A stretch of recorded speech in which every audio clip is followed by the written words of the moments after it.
I'm Lisa Marie Long, and this is the PartyPoker.net World 10-Pin Masters, where 16 of the world's best have gathered for the biggest bowling tournament with a $70,000 prize pool. The first round is a knockout round where our players are going head-to-head, so let's see who's made it through so far. 5 players through. Defending champion Chris Barnes faces Palermo of Finland. It's Belmonte of Australia against Al Sheikh of Saudi Arabia. Liu of Malaysia then awaiting the winner of our next match.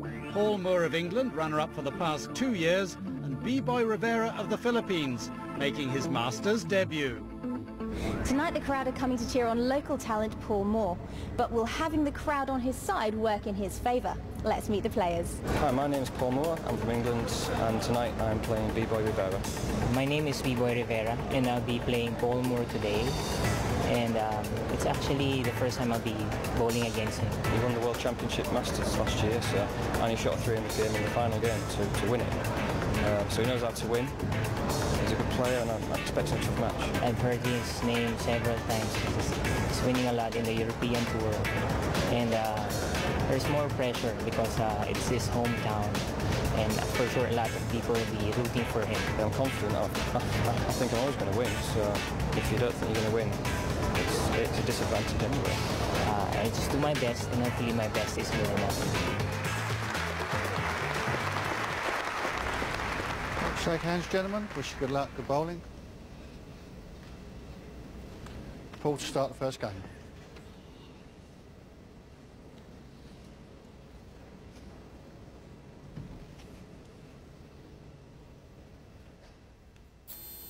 So, an aggregate score over 2 games. It's the best score that will go through to the quarterfinals. Paul Moor, one of the form men in this competition. His 2 visits to the World 10-Pin Masters so far have been extremely successful. He is a tough opponent to beat on this single lane format, and he's about to open his account this year.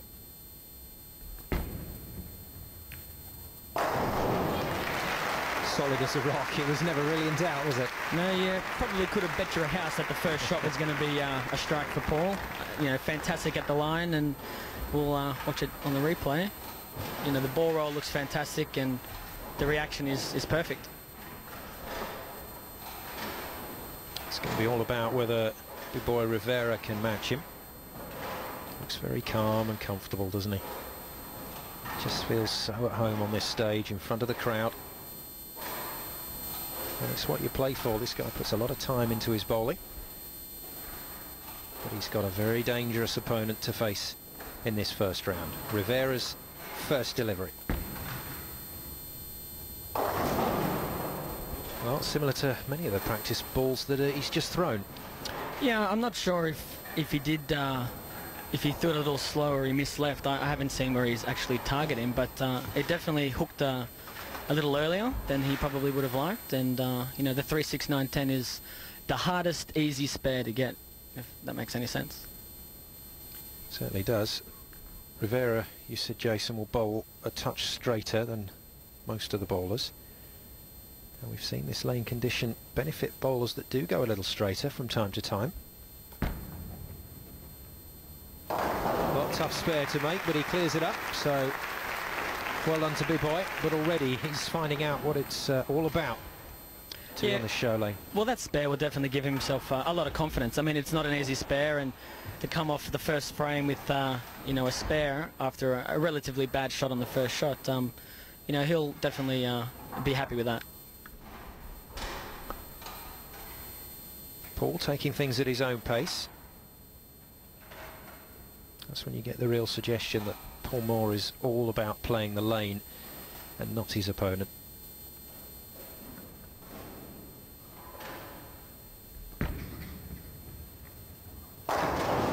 Good start, it's a double. Well, if I had my house to bet on the first shot, I don't know what I had left in my pocket to bet on the second one, but I would have put it on. It just looks amazing on the lane. I'd say all bets are off, if you ask me, Jason. We'll see. B-Boy, you know, B-Boy is a competitor. You know, when you think he's down and out, he's definitely one player who finds a little something in the tank and, you know, can come storming home. So, like I said before, I think it's going to be a pretty close match. Good start then for England's Paul Moor. Left-hander just trying to stay in the zone. Rivera looking to strike back for the Philippines. That's a lot better. That's the pocket hit that he was looking for.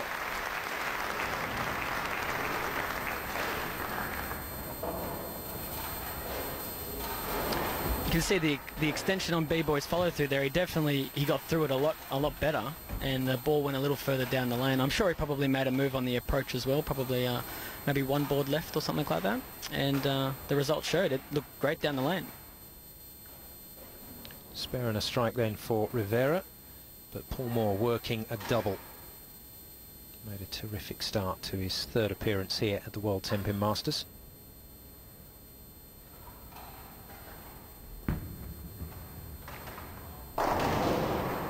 Oh, and he's left one. Well, that at 8, not the one you'd normally expect to see left, but it's still standing.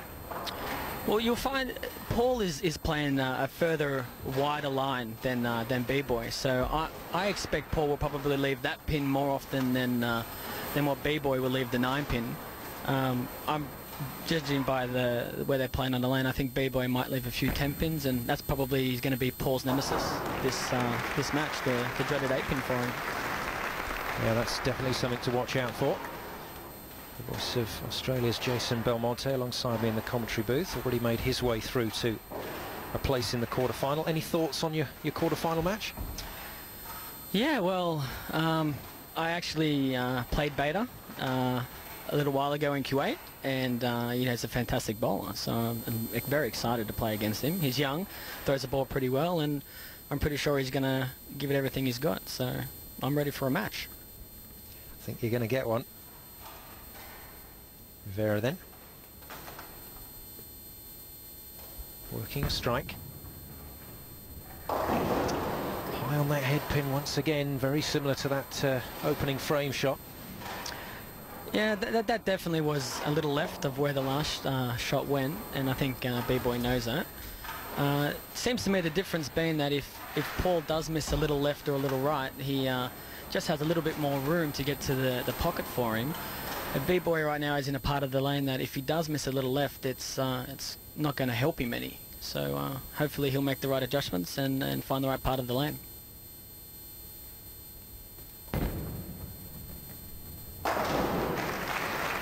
B-Boy doesn't really fan those fingers out across the ball, does he? Keeps them quite tight. Yeah, well, in Asia, generally you never really want to hook the ball too much, so the lane patterns there are extremely tough, and you want to throw it a little straighter, and B-Boy has obviously mastered his release to something that he's comfortable with and he can repeat. And I think B-Boy right now just needs to relax and probably stop thinking about Paul's entry of angle and work on his own.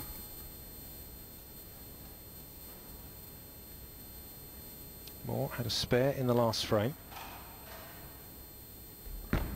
Just fierce concentration as he comes to that foul line and gets it right once again. I think a lot of people, Jason, feel that you're looking at the target that's 60 feet away, and you're not. The bowlers are looking at a target or a point on the lane a lot closer to them. No, well, if you actually just saw in that replay, Paul looks a lot closer than most of us, actually. He looks right at his feet. That's where he's obviously grown up and where he feels comfortable looking. I personally look at, the arrows, and I think a lot of players do look near the arrows. I mean, it's a lot harder to hit something that is 60 feet away, but if you try and hit something a little closer, it's a lot easier. Well, Andy Penny in our stats department telling us that Paul's hitting around about the 11th board. He's not finding his way at the moment on this lane, is he? No, he's dropped that ball. So it's the ball reaction really is an indication of where he hit on the lane. He obviously didn't let go of the ball the way he wanted to. But again, I think B-Boy just needs to relax a little. He does. I mean, it's not easy. I know I've been there when the other guy is striking and you're a little nervous and not quite throwing the ball where you want to. It is hard to come back, but I give credit to where it's due, and I believe B-Boy will come back.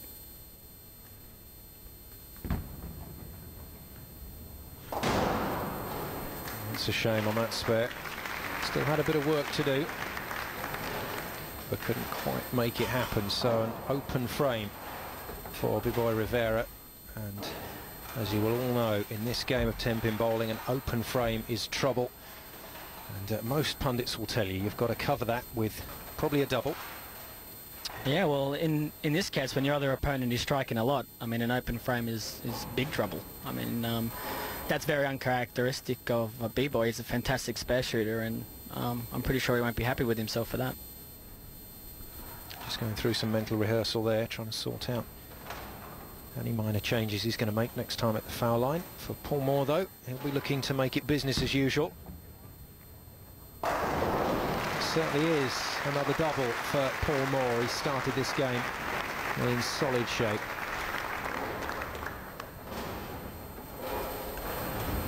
One of the greatest things about Paul's game is his repetition of shots. If you do watch him, it's almost like a replay running over and over. He does repeat fantastically, and Andy, just in my ear, just said that the last two shots have been the exact same speed as each other, and that's phenomenal. It's not easy to do that. Andy Penny feeding back some statistical information. It helps us certainly develop a better picture for you at home. Very difficult to see the subtle changes, if any, that are being made by the bowlers, but it looks to me as if Paul Moor is pretty much replicating shot after shot after shot, whereas his opponent Rivera is having to experiment a bit. Well, I mean, B-boy can be very lucky, be very happy with that lucky break. It could have been a lot worse. To me, I think B-boy's playing a little too far inside on the lane. You know, if you miss a little right, it doesn't seem to come back enough, and if you miss a little left, it's hooking up. I mean, I'd like to see B-boy maybe move a fair bit to the right and play a similar line to Paul.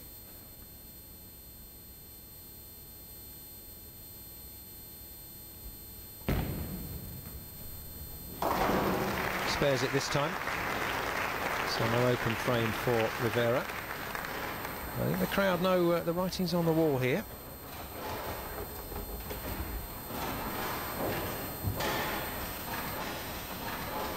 So many of these guys at this tournament, just great technicians. It really is wonderful to watch you all bowling, Jason. It's fascinating. Yeah, we actually enjoy watching each other bowl. You guys are always in the crowd, aren't you, watching? When you do get to this level, there are tricks that everybody can do and what everybody can't do. And when you watch players like Paul and B-boy do things that other players can't do, it really does make you say, wow.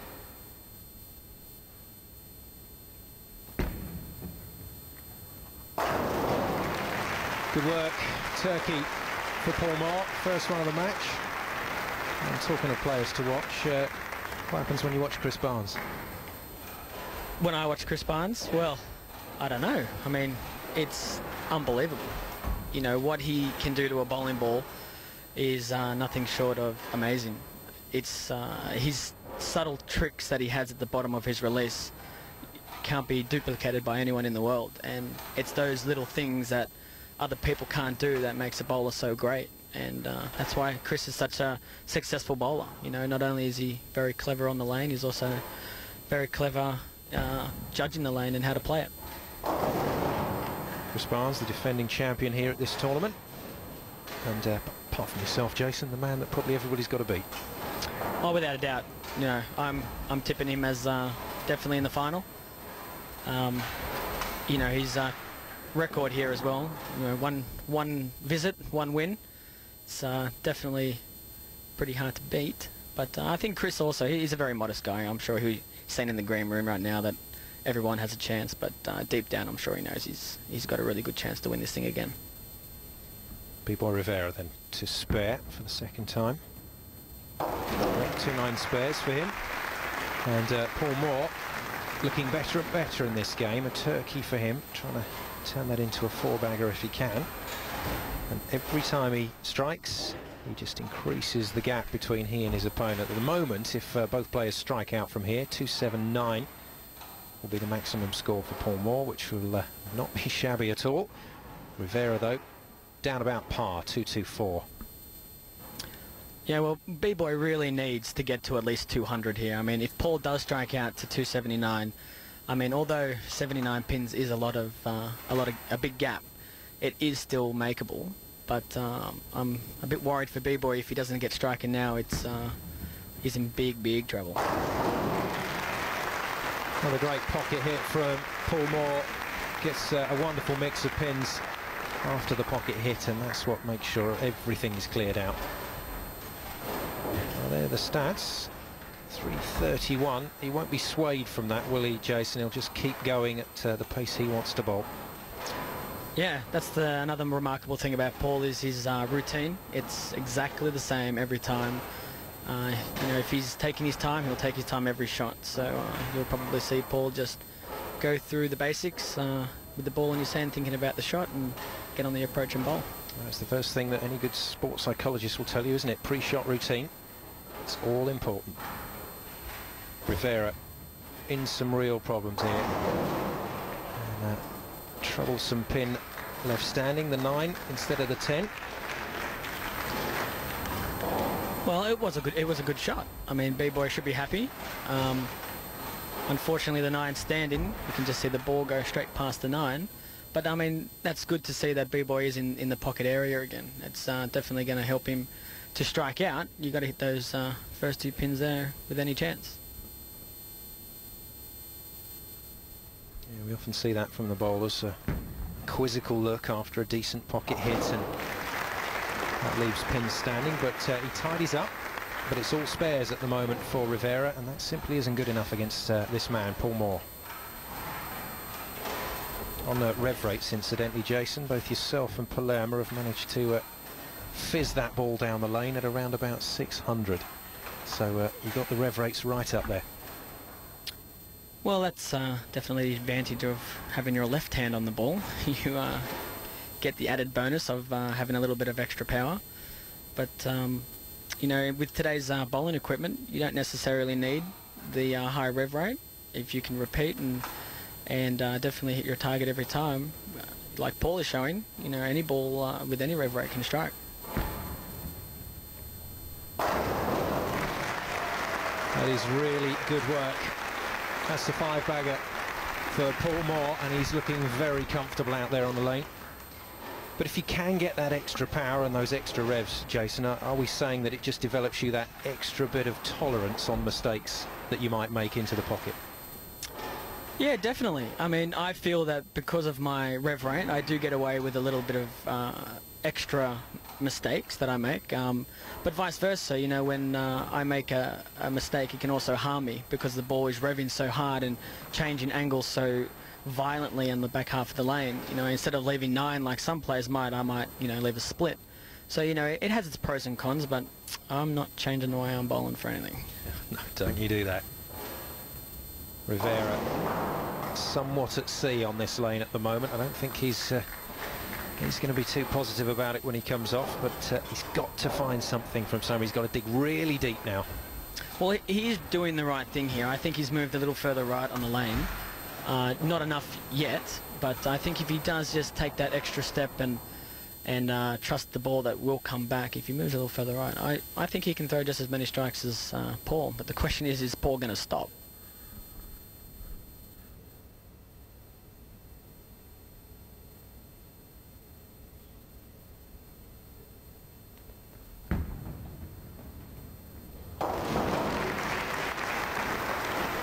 So Rivera with another spare. That's 4 9 spares in a row.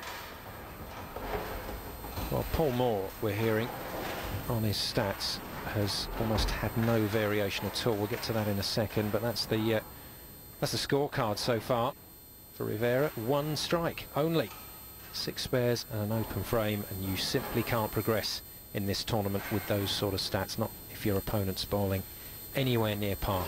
No, I'm sure Bebo would like to rearrange the numbers on those stats somewhat. Now, Paul Moor has barely deviated from both his delivery technique, his delivery pattern. Everything has been the same. And that is rather like the second frame, or the third frame, sorry, for Paul Moor. Once again, leaving that 8 pin. And I think that is the only pin that he's going to leave. If he does throw it really good, the ball is motoring back off the edge there quite sharply, and you know, I think Paul will be quite happy to leave 9 pins all day because he's going to strike the other 8 shots.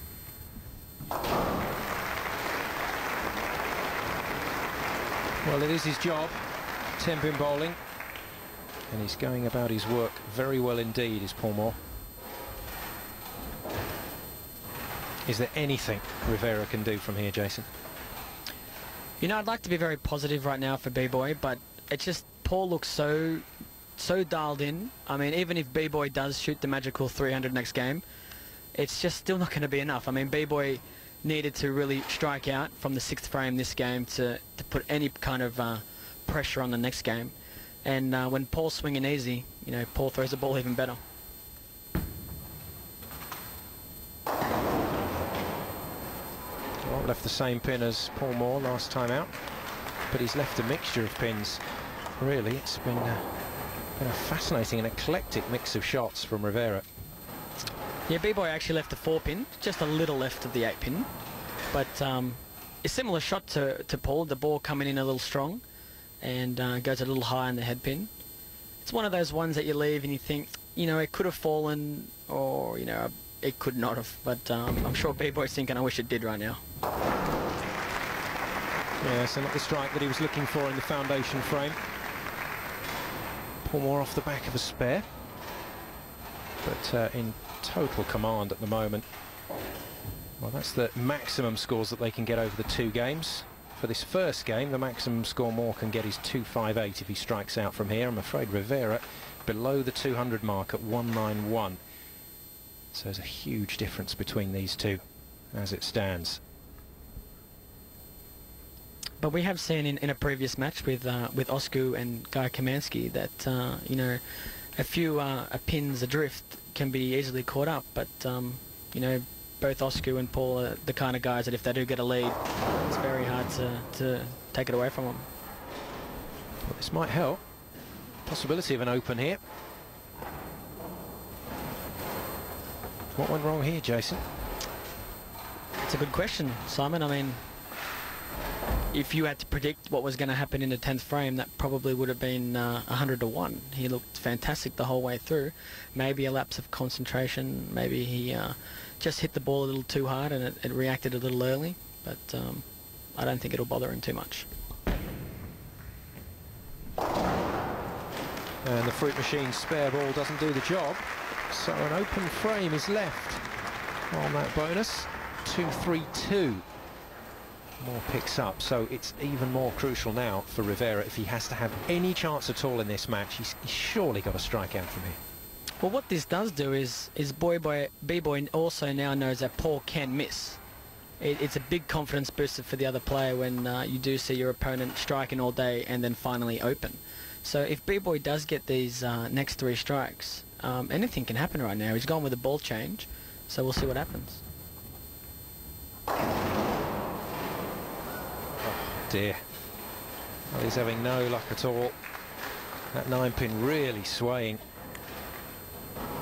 That's really unfortunate for B-Boy. You know, he made a decision to change ball and play a different part of the lane, and you know, to me it looked really good until the last 5 feet. It just jumped a little high. Again, you know, that's one of those shots that you think it's got a chance, and then when you leave the 4-9 you go, come on, give me a break.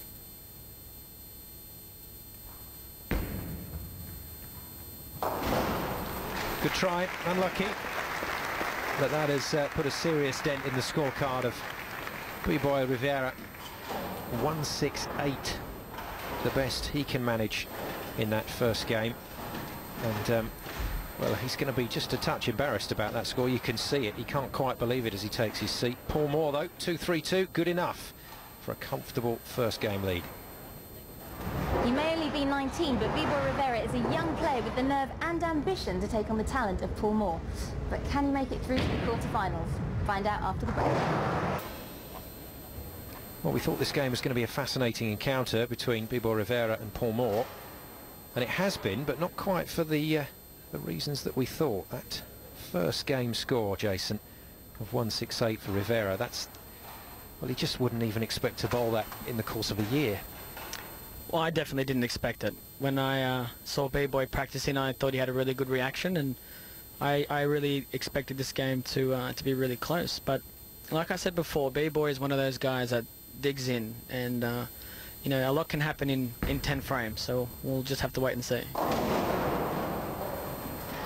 It's not a great start, but it's especially important with this Barnsley crowd that you leave them with something to remember you by, isn't it? You were having a bit of fun at the end of your game yesterday, and the crowd love that.